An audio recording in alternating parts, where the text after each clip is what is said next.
vamos a comenzar. El primer tema que vamos a desarrollar justamente es un punto crítico que hay que considerar no solamente en shock trauma, sino que todas las unidades donde haya alguna situación de riesgo de estabilidad hemodinámica deben un coche de paro. Sin embargo, no solamente debe existir el coche de paro, sino que también ahora se está promoviendo que debe existir un coche de manejo de vía aérea difícil, que lo vamos a ir conversando. Siguiente, por favor. Bueno, como el doctor me ha presentado, mi nombre es Julio Cabello López, yo tengo una especialidad de emergencia y desastres, una maestría en salud pública y un doctorado en ciencia de educación superior. Soy proveedor de ILS y ACLS de la AJA, soy instructor en SLS y en PIC Group de reanimación y vamos a desarrollar conmigo, ¿no? Este es mi centro de trabajo en el Hospital Alminar. Siguiente, por favor.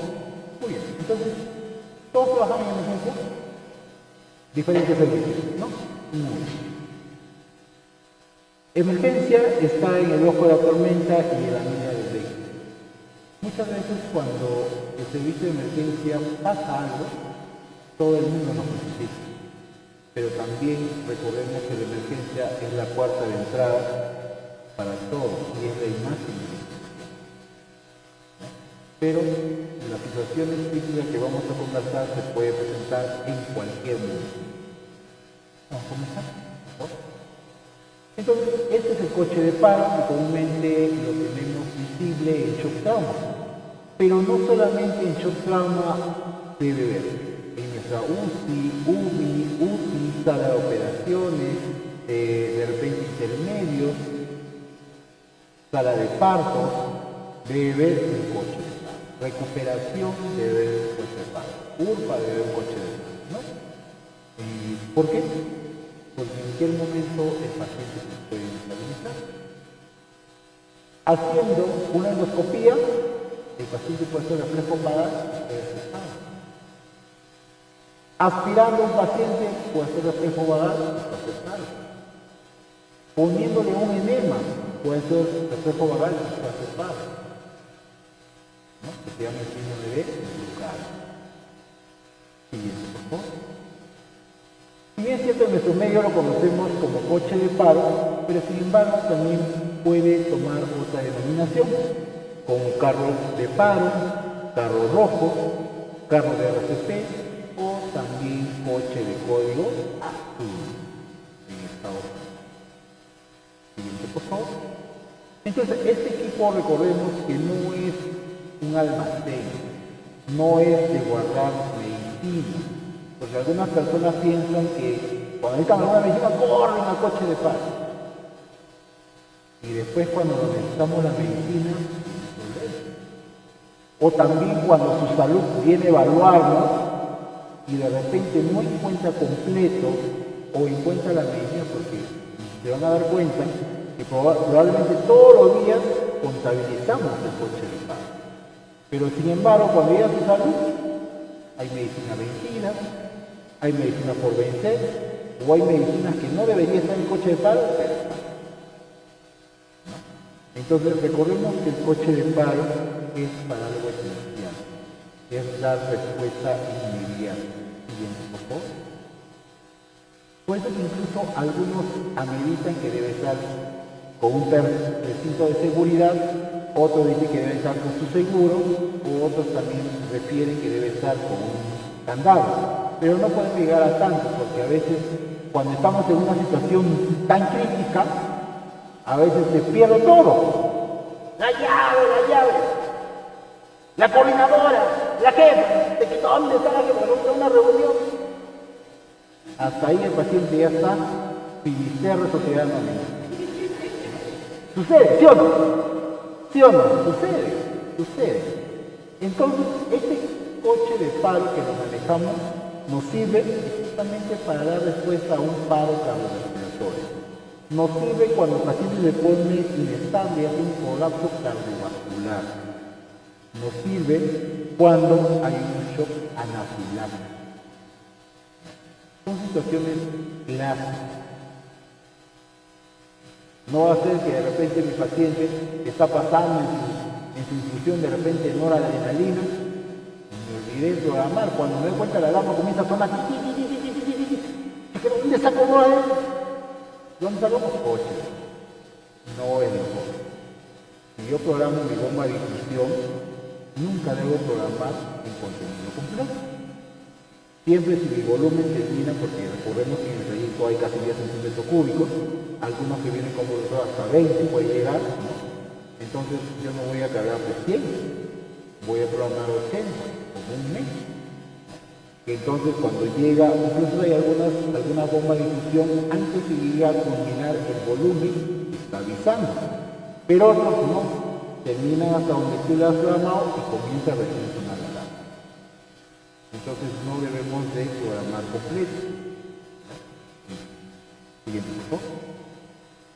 Entonces, si es cierto, probablemente nuestro coche de paro tiene una lista de medicamentos, pero no hay un protocolo estándar de medicamentos en el coche. Hay guías referenciales, hay instituciones donde hay algunos medicamentos ya establecidos. Lo que sí tenemos que tener en cuenta es que hay algunos servicios que necesitan algunos medicamentos. Por ejemplo, sala de operaciones, por ejemplo, recuperación, dentro de todos sus medicamentos debe tomar un mantenimiento. ¿Por qué? Porque sabemos que en esas áreas se utilizan benzodiazepinas y el paciente se puede deprimir y si no se da respuesta, puede entrar paro respiratorio, paro cardíaco y se puede morir. ¿Y qué es el flumazenil? Es el antídoto para las benzodiazepinas. Por ejemplo, en sala de partos, en sala de unidades obstétricas, debería haber el ácido tranexámico, ¿no? Porque es la respuesta que está en la guía técnica para las hemorragias postparto. Entonces, dependiendo el área, el servicio, la necesidad, se va a ir acondicionando nuestro coche de parto. Hay guías estándares, pero hay medicamentos que se tienen que ir implementando. Siguiente, por favor. Entonces, si bien es cierto, tenemos de salud, tiene unas guías ya estandarizadas, MINSA también, pero todo está referente a esta norma del año 2007 y a 552. Ahora, ¿por qué no traigo a cotación esta norma? De repente algunos sí lo avisoran, algunos recién es nuevo. Porque, si bien es cierto, el personal de enfermería se encarga de chequear todas las noches su coche de paro, ¿no? Y probablemente cuando su salud llegue y algo encuentran mal en el coche de paro, el jalón de orejas es para los enfermeros. Pero sin embargo, nos vamos a dar cuenta que en esta norma técnica del sistema de dispensación que habla no solamente del tamaño que debe tener el coche, la distribución referencial que debe tener el coche, también nos dice que el responsable de este producto o este equipo es el químico farmacéutico. Y por lo menos una vez al mes lo debe de supervisar el químico farmacéutico. Inicialmente tampoco nosotros no lo manejábamos, así que cada vez que llegaba a salud nos caía con todo. Pero ya al conocer la norma, se ha pedido que el químico farmacéutico, el representante, su interno, su técnico, ya ellos designarán, pero alguien llega a chequear las medidas. Siguiente, por favor. Entonces, hay diferentes modelos. Los más antiguos que tenemos en el coche de paro son metálicos. Ahora se está sugiriendo que puede ser metálico, pero de preferencia debe ser de plástico duro.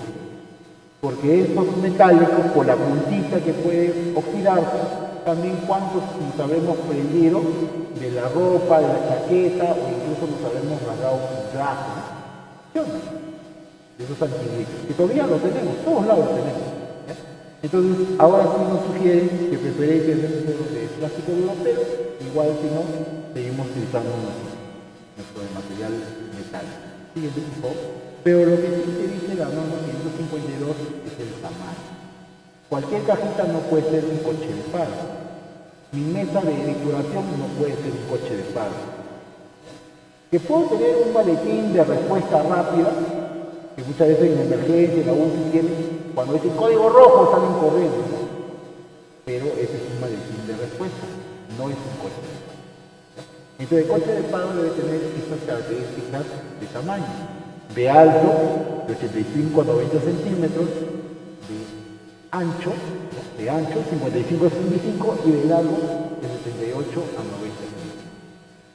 Para que podamos colocar ahí toda la medicación, todo lo material de vía aérea, todo lo que manejamos circulación y toda la parte de manejo de vía aérea. Siguiente, por favor. Entonces, el químico farmacéutico es el responsable en este estado. Que el enfermero, el técnico, se encarga de chequear sí, pero el responsable directo es el químico farmacéutico. Siguiente, por favor. Entonces, la norma me dice que debe estar distribuido el coche de paro, con una estructura de acero inoxidable, con capacidad para almacenar pues, el desfibrilador, aspirador y otros accesorios, como en este caso del balón de oxígeno de 1.5, el tipo E que tenemos, debe tener cajones, debe tener baranas, debe tener portazuelos. Siguiente, por favor. Como lo que vemos acá, ¿no?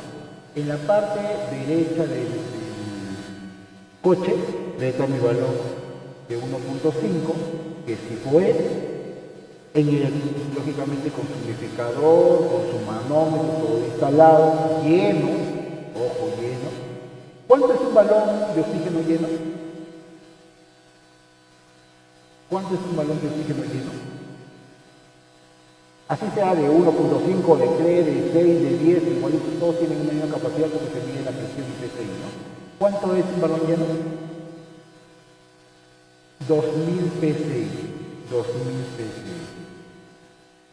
Lo que sí tenemos que recordar cuando utilizan un balón de oxígeno, cualquiera sea la dimensión, que no se utiliza el tope.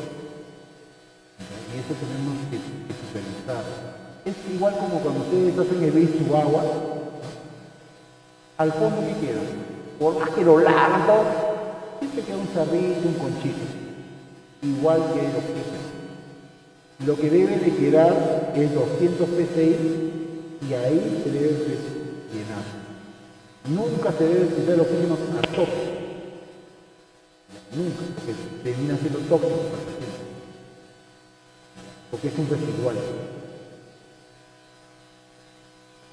Al otro lado, al lado izquierdo, debe estar un equipo de aspiración, preparado con sus caníster, con todo su equipo, listo para utilizar.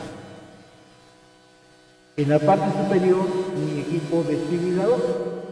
¿No? Cada vez los desfibriladores son mucho más modernos, lo vamos a conversar un ratito. En la parte lateral de ángulo de lado izquierdo, vemos que tiene nuestros parantes tipo telescopio. ¿Qué dos cosas más adicionales a esto? En la parte posterior debe estar la tabla de paro. Es una tabla de plástico duro que viene actualmente. Los primeros que venían tipo madera, ahora viene plástico duro. ¿Por qué? Porque recordemos que, si bien es cierto, el shock trauma, nuestra camilla, la emergencia de nuestra camilla, pues puede facilitar la reanimación. Pero imagínense en hospitalización que se dé un paro. El colchón grande no permite hacer un masaje adecuado. Entonces, ¿cuál es la alternativa? Jalar paciente con colchón. Pero si la enfermera mide 1,50 m y pesa 50 kilos y el paciente pesa 120 kilos,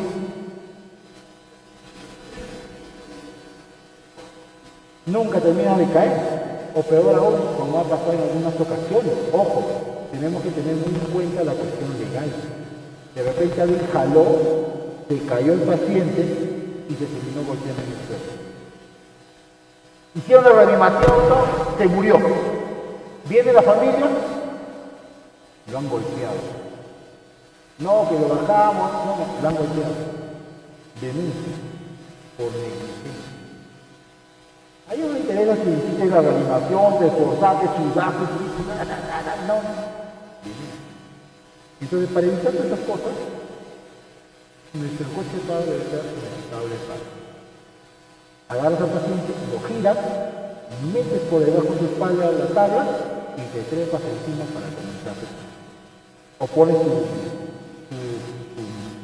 salería de 2, le subes encima y ya se sube.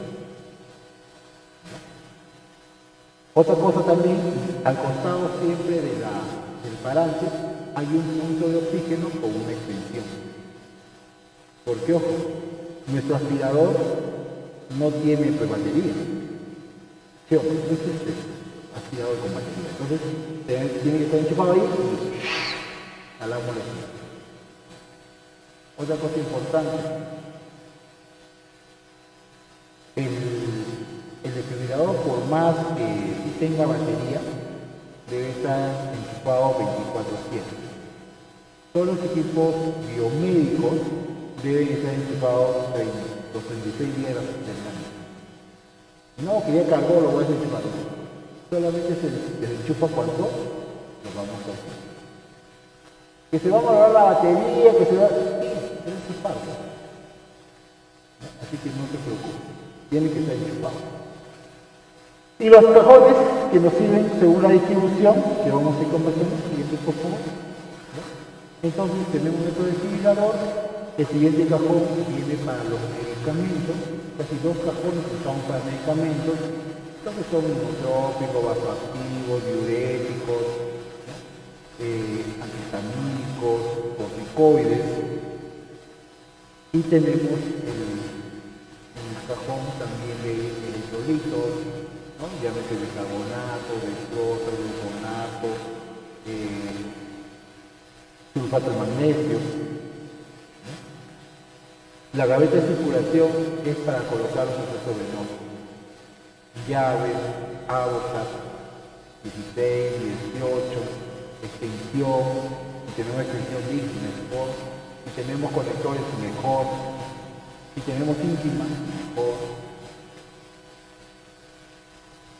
Gaveta de vía aérea, todo lo que son máscaras, cánulas, nasofaringia, orofaringia, tubo endotraqueal, máscara laringia,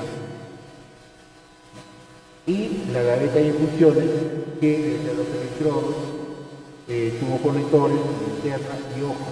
Muchas veces decimos, por ejemplo, en coche en shock trauma, debemos tener una tijera grande. Cuando llega un paciente inestable, no está sacándole la ropita. Tienes que actuar y para eso le cortas rápidamente. Pero muchas veces la tijera, ¿dónde está? Está colgada por cualquier esquina. Y ha habido casos donde alguien apurado mueve algo, sale volando la tijera y puede accidentar algo. Por eso que la tijera grande debe estar ahí. Siguiente, por favor. Siguiente. Muy bien, entonces tenemos nuestro coche, tenemos nuestro desfibrilador, tenemos nuestro balón, nuestro sistema de aspiración, nuestros medicamentos, circulación, vía aérea y solución. Debe ser correcto. Siguiente, por favor. El desfibrilador. Recordemos que cuando hablamos de desfibrilador hay 2 tipos de desfibrilador. Desfibrilador manual, que es la que tenemos acá, y los famosos DEA, desfibrilador automático externo, que se utiliza mucho en la parte prehospitalaria.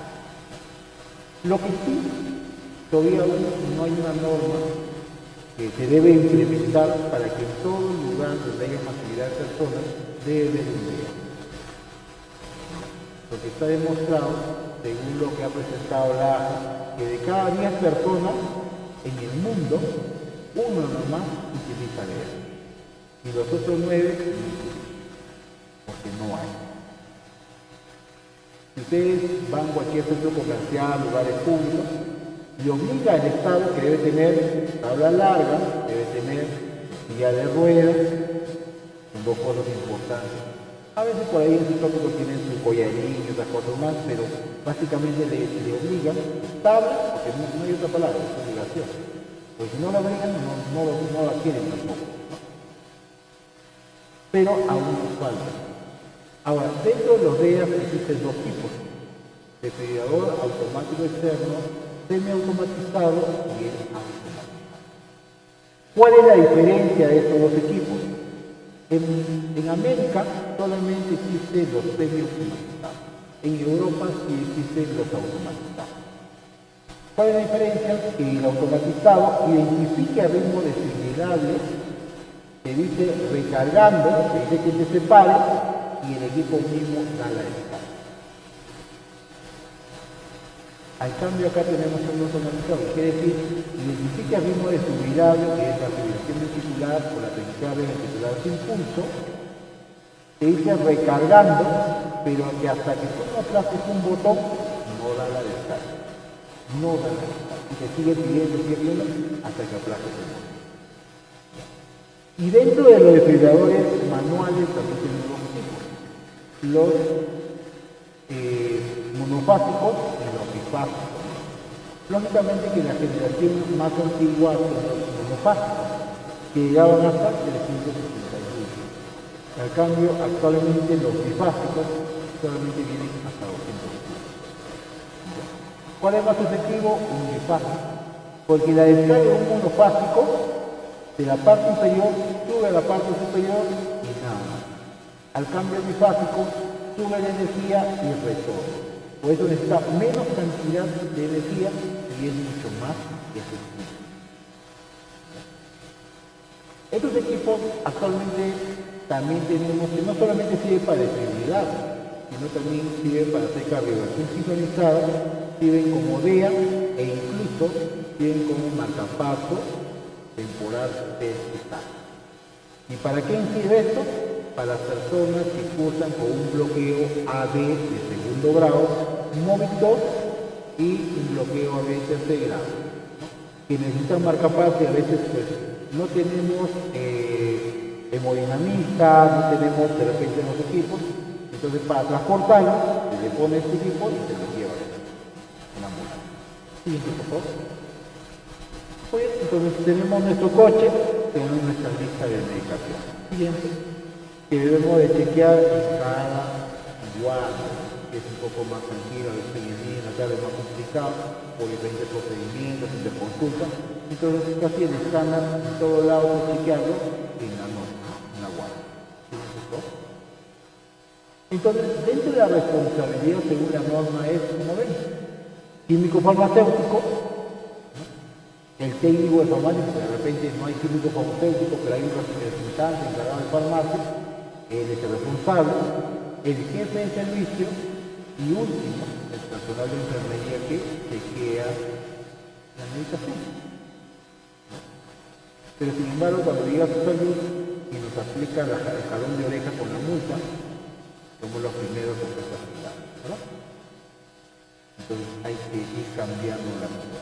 Siguiente, por favor. Ahora, ¿qué pasaría que de repente yo necesito alguna medicación que se haya identificado en el servicio y que no está dentro de la lista? Porque, ojo, no es porque yo quiera agarrar un fentanilo, agarro de repente un cromatemil y lo pongo en mi coche de paro y en mi lista lo aumento. No funciona así. Cada medicina que tiene en su coche de paro debe estar codificado por qué está en el coche de paro y cuántos deben ver. ¿Y quién se encargaba de hacer eso? El comité farmacológico. Ahora, si yo quiero de repente implementar una medicina, se tiene que solicitar por la jefatura médica, hacen su informe, piden al comité farmacológico, el comité farmacológico determina si la institución tiene la competencia, tiene el nivel para el medicamento, lo aprueba, se hace un documento, ese documento pasa a farmacia y farmacia entrega la versión del medicamento. Es así como se escribe el medicamento. Ahora, algo anecdótico, miren, por ejemplo, para lo que es la guía de cuidados de hemorragias postparto, dentro de la guía dice que hay que iniciar el manejo con ácido tranexámico. Y la pregunta es, ¿dónde se dan más casos de hemorragia postparto? En sana operación también, pero en primer nivel se dan más. ¿Por qué creen que a la emergencia iban corriendo ahí, taponeando todo? Pero en primer nivel, por el nivel, no le pueden dar a su teléfono. Ni con una ley de la norma.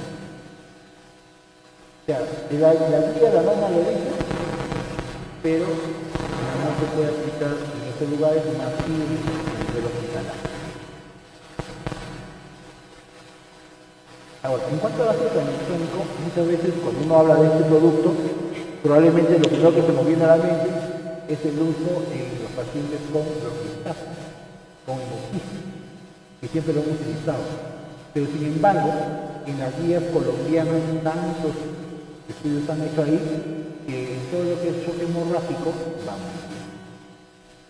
Incluso cuando ustedes tengan de repente algún momento algún paciente con sarcoma sangrante, cuando si han tenido la oportunidad de un sarcoma, esos tantos que pueden un poco fuerte, ¿no?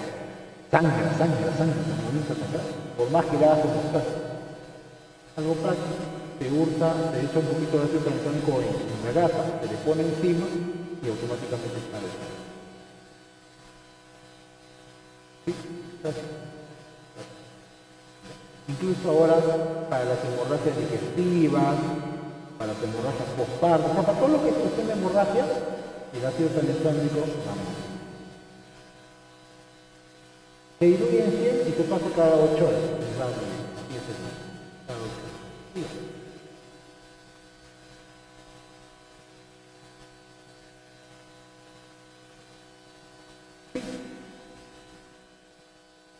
No, porque tú hagas la gasa, no lo vas a echar directamente en la gasa, en una gasa, y lo colocas encima, y eso funciona mejor. Porque imagínate, otra posibilidad que antes se pensaba en todo lo que es periférico era con la adrenalina, pero la adrenalina también puede producir isquemia, cosa que no sucede con el ácido tranexónico. Es una ventaja en esa parte. Y cada vez hay más estudios que ustedes también pueden realizar en cuanto a manejo de hemorragias con ácido tranexónico. Va mucho mejor. No es una cuestión que al toque va a parar totalmente, pero nos ayuda en su momento y le da una posible solución. Y sobre todo que evita de que, como dice esta frase, cuando la sangre sale, la vida se va. Hay que manejar. Muy bien. Siguiente, por favor. Entonces, este es nuestro coche de paro que nosotros tenemos en el hospital de nada. Les he dio ejemplo. Nosotros manejamos el sistema de semaforización. Hay un sistema interno y externo. Cada uno está relacionado, como ven, las drogas, jeringas, electrolitos, manejaría de ellos. Siguiente, por favor. Y este es nuestro semaforización. Tenemos, en este caso, mi coche está en proceso que es color amarillo. ¿Cuál es la diferencia? Siguiente. Hay una semaforización externa, que es ver la cantidad de productos que tiene mi coche. Si mi coche no le faltaría nada en relación con está mi tarjeta, yo le pondría el color verde, completo.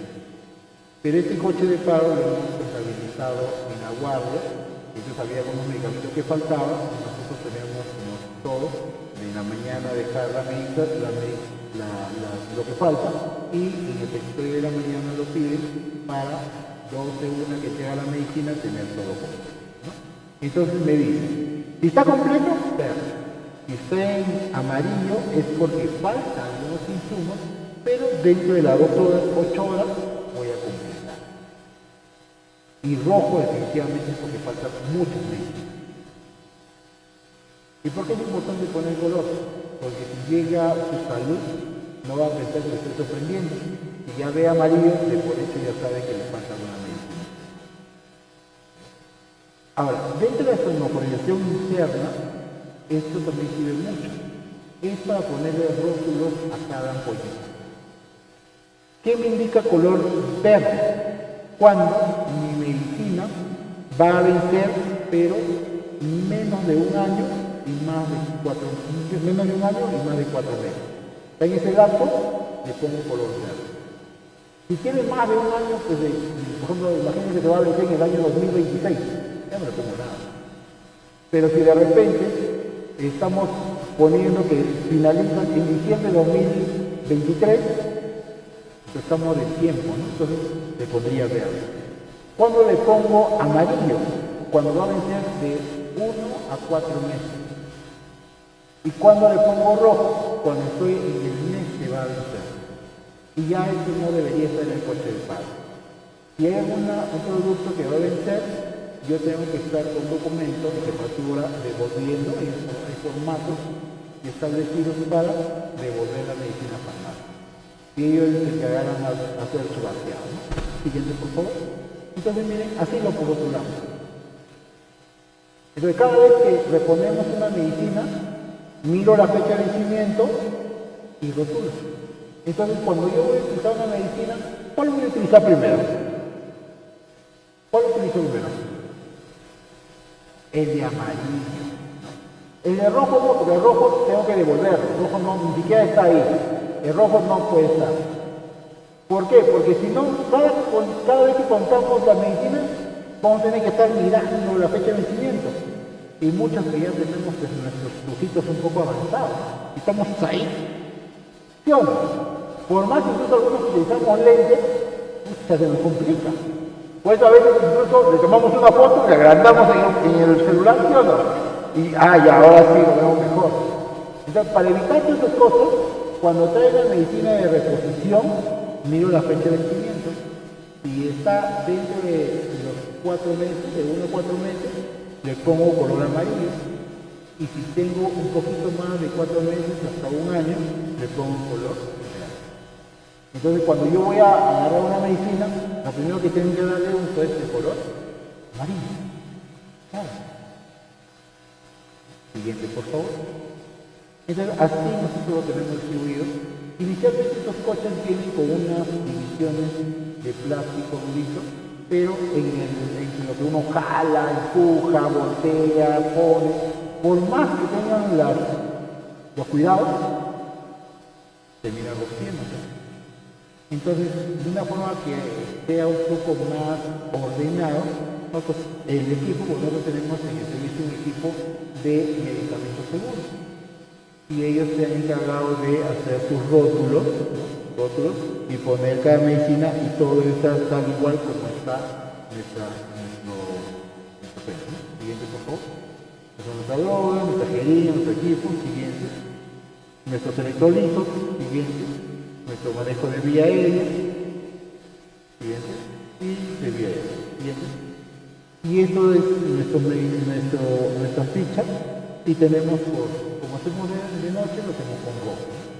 Y como ven, cada medicina tiene un código. Por eso le decía, no es que yo quiera agarrar fentanilo y lo pongo acá y le pongo abajito fentanilo. No.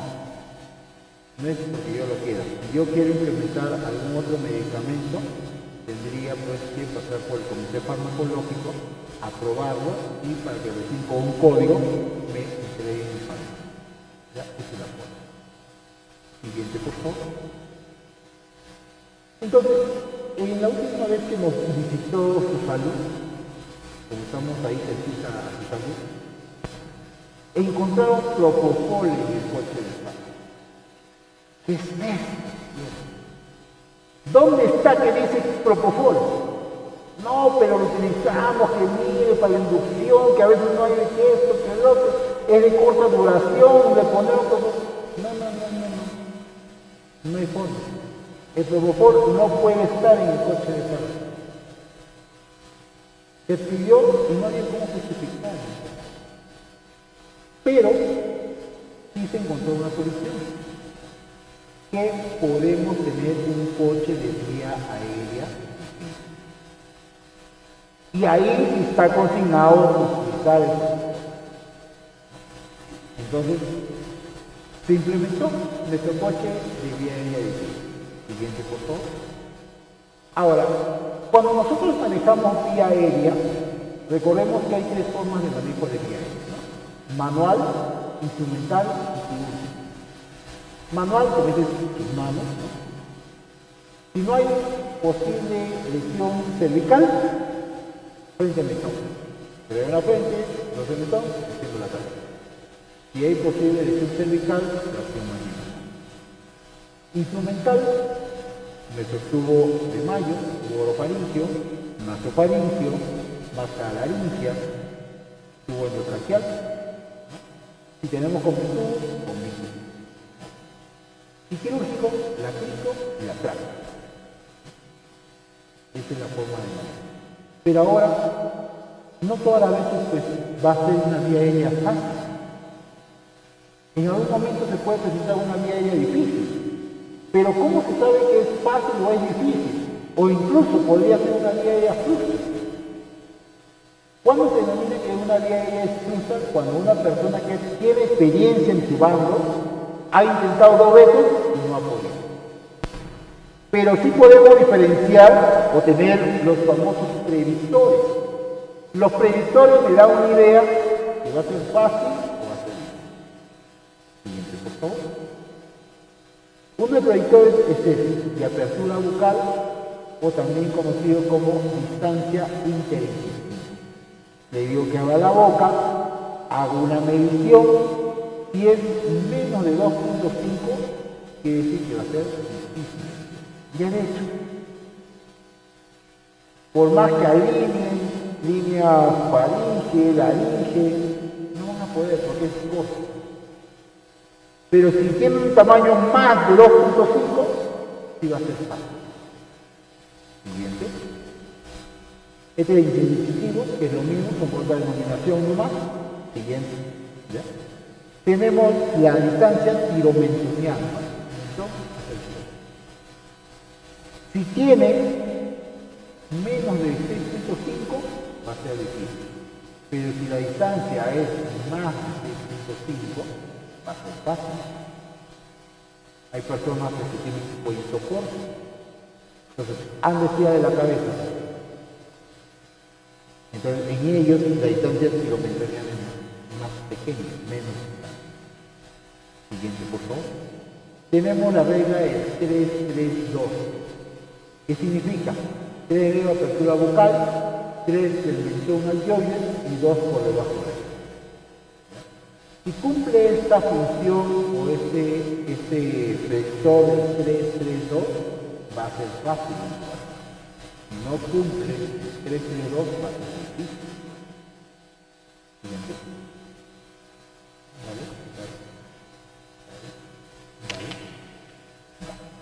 Muy bien, tenemos malampate. ¿Cómo es malampate? Malampate pedimos a la persona que abra la boca. Si vemos los pilares de la amígdala, vemos la úvula, vemos paladar blando, paladar duro, base de la lengua, va a ser fácil de estudiar.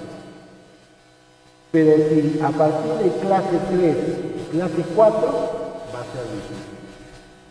Por ejemplo, los niñitos con síndrome de Down, a mí también se les dice ellos son de por sí un malampate 4. Pacientes con intoxicación por CO2, se tortura la lengua. Pacientes con shock anafiláctico, son malampates 4. En ellos ya hay que estar pensando que puede ser una vía aérea difícil y hay que utilizar otro tipo de seguro. Siguiente, por favor. Siguiente. Tenemos corno así es cuando ya el operador, la persona que va a intubar, ingresa y ve las cuerdas vocales. Si se puede ver las cuerdas vocales totalmente, que es corno 1, o la mitad, que es corno 2, va a ser fácil la intubación. Pero si solamente se ve la base o no se ve nada, es difícil. Entonces, estos son los famosos predictores, que me dan una idea si va a ser fácil o va a ser difícil.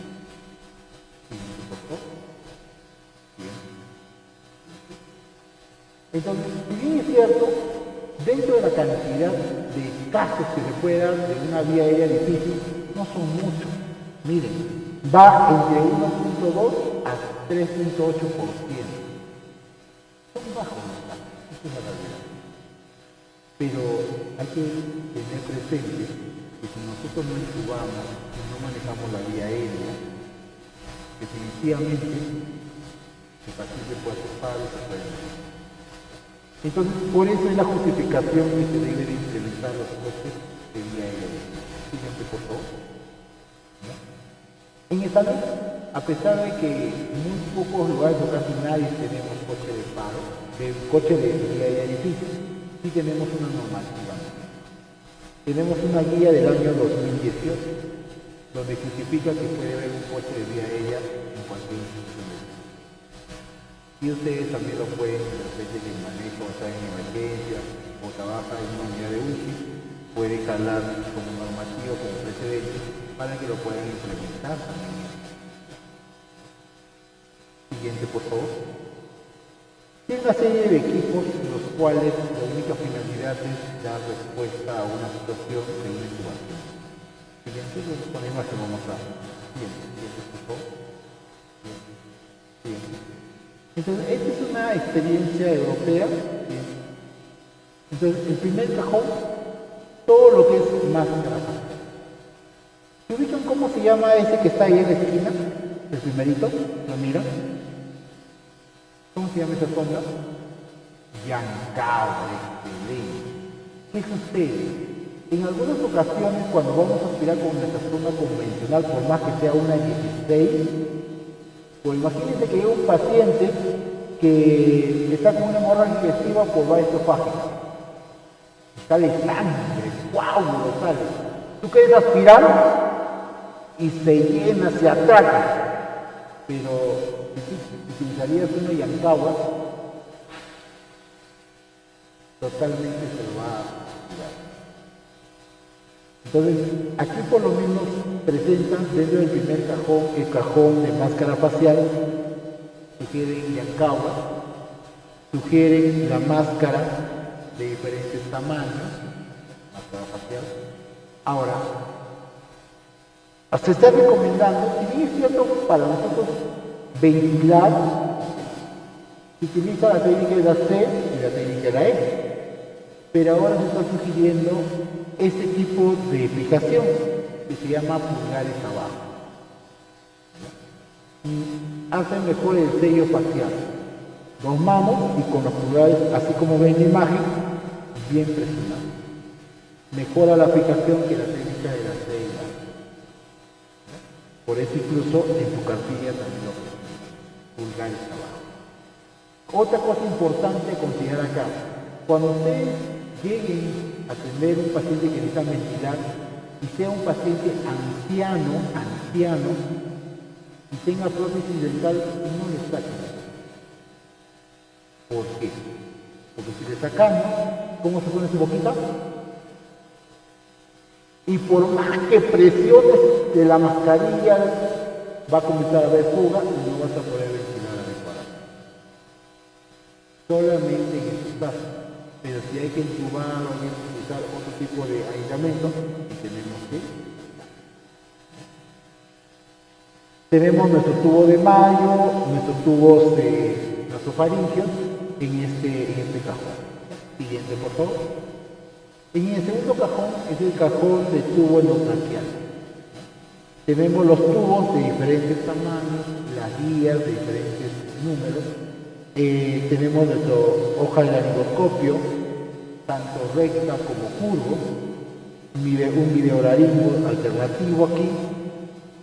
Y tenemos también, acá está también el famoso boogie. ¿Han escuchado el boogie? Boogie o proba.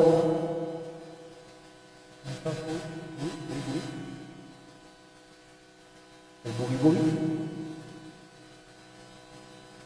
Acá lo conocemos en nuestro medio como boogie, pero en Europa lo conocen como proba. Es igual que la guía, pero es un poquito más grueso y tiene más o menos como 90 centímetros. Es más largo. Entonces, cuando no se puede intubar, por el medio del boogie se le pone el tubo, lo que se va a ingresar es primero con el boogie, como es más duro, ingresan con el boogie y lo único que hacen es desplazar el tubo por el medio. Igual que un tubo, digo una guía, pero como es más largo, permite un mejor manipulación. Acá ese celecito de la orilla del tubo al costado están los boogies, o probas también llamados. Nosotros también nos hemos conseguido un par de porque facilita, la verdad que facilita la intubación. El cajón de rescate psico. ¿En qué comprende el cajón de rescate psico? Bueno, está en inglés, pero es cuando no se puede intubar o no se puede oxigenar. Y ahí se CAN, intuben, CAN, cannot. No se puede intubar, no se puede oxigenar. Entonces, para eso se llama cajón de rescate. ¿En qué comprende? En ser preparados para hacer una crico de emergencia o una traqueostomía percutánea de emergencia. Antiguamente, para las traqueostomías, antiguamente, ¿qué hacían? Tenían que esperar al otorrino, ¿no? Cuando estaban a hacer una traqueostomía, se tenía que esperar al otorrino. Y a veces, pues, no había otorrino. O a veces teníamos que esperar el examen de cabeza y cuello. Nosotros hasta en el hospital teníamos un problema. Porque lo que no era patología tumoral, otorrino. El que tenía patología tumoral, teníamos que esperar hasta el cabeza y cuello. O sea, que todo un problema era. Y el otorrino decía, no, este tiene tumoración, este tiene cáncer, no, esto no, cabeza y cuello. El de cabeza y cuello decía, pero eso lo puede haber hecho el otorrino. Y así sucesivamente. Al cambio ahora no. Ahora con la traqueostomía percutánea, cualquier emergencista, urgiólogo o internista que tenga entrenamiento, sencillamente necesita un videolaringo, nada más, y lo que hacen es punción, dilatan y colocan la camiseta interna, suturan y ya está la cara. No necesitan ni que llevar a hacer operaciones en un medio limpio, descontaminado con todas sus cosas como debe ser. En el mismo unidad del paciente necesita hacer una operación. Cuestión de 10-15 minutos y ya se está completamente. Entonces, esto es el cajón 5. Siguiente, por favor. Tenemos el cajón verde y acá sí entran las medicaciones. Entonces, acá sí se puede poner ketamina, se puede poner fentanilo, se puede poner propofol. Si tenemos etomirato. Si queremos rocuronio, mercuronio, podemos colocar acá. Y lógicamente nuestro rico midazolam. El rico midazolam. Muy bien. Entonces nosotros bajo este precepto y los presidentes del servicio de emergencia de Almenara, más algunos asistentes nuevos que han visto la necesidad y también la multicefalía de postos también, no sé cuántos dígitos estaba vacío, pero digo fue algo como hemos implementado el coche de... Han implementado, no estoy quitando algo. Han implementado el coche de vía aérea, ¿no? Lógicamente que nos falta todavía microscopio y una serie de cositas, pero por lo menos tenemos algo que nos está sirviendo, ¿no? Cajón A, tubo endotraqueal en números bajos, tubo endotraqueal número 4 y 5 para cricotilotomía, sin CAP, que son pequeños, medicamentos, acá está el ricomidazolam, propofol, fentanilo, silocaína, mercuronio, ketamina, la rica ketamina. En un momento se acuerdan que lo consideraron como el violafácil, ¿se acuerdan? Sí, tuvo un boom, porque alguna gente inescrupulosa que hacía, le metían al microondas, lo secaban y a las chicas le echaban en el trago y después la persona quedaba como zombie. Por eso en un momento lo pusieron bien estricto en la venta de ketamina. Pero ahora ya un poco que se han liberado las cosas. Entonces en nuestro coche de paro, como en el coche de vía aérea difícil, tenemos distribuido aquí. Entonces acá se han justificado estos medicamentos para este coche. Porque no podían tener en el servicio estos medicamentos porque no justificaban el coche de paro. Pero sí para el coche de vía aérea. En el cajón B tenemos 3 máscaras laringias, número 3, 4 y 5. Tenemos 2 introductores de tubo traqueal, los famosos buggies que le decía. Uno que tiene para ventilar y uno no ventilable, igual como si fuera un auto. Tenemos cajón C, máscara facial, 3, 4 y 5. 3 guantes quirúrgicos, 4 tubos de mayo, número 4, 5, 6 y 7. 3 gasas quirúrgicas, 4 cánulas nasofaringia. Recordemos que la cánula orofaringia la utilizamos en los pacientes que están inconscientes, mientras que están semiconscientes utilizan más la cánula nasofaringia. La cánula nasofaringia, igual que la orofaringia, hay que medir. La orofaringia medimos con lectura labial, lóbulo oreja o angulación inferior del maxilar inferior, ¿no? Mientras que en la nasofaringea medimos la punta de la nariz, luego la oreja o base del maxilar inferior. Ambos, ¿por qué hacemos la medición? Porque debe quedar en la vallécula. ¿Dónde queda la vallécula? En la angulación entre la base de la lengua y el esfínter. ¿Qué pasaría que fuera una cánula orofaringe o nasofaringe más grande? Baja por debajo de la epiglottis, estimula el reflejo vagal y el paciente puede vomitar. Un equipo de sutura con 6 piezas, ese está en el cajón C, el cajón B, 3 campos quirúrgicos, un set de traqueotomía percutánea que les estaba diciendo, número 8, que tenemos, hojas de bisturí, y en el cajón E tenemos la sede de laringoscopía, una bolsa máscara de reservorio y 3 manillas. Siguiente, por favor. Entonces, este es nuestro cochecito. Si bien es cierto, era un coche de pago, por eso que tiene su plataforma para el desfibrilador. Todavía nos falta algunas cosas, pero se ha comenzado a utilizar y por lo menos nos da una buena respuesta. Dado que en el hospital tenemos muchos pacientes oncológicos, muchos pacientes con una comorbilidad que dificultan en algunas ocasiones el personal médico que lo hace. Entonces, de esa manera tenemos que saber pues, dónde está distribuido y en qué momento activar el uso de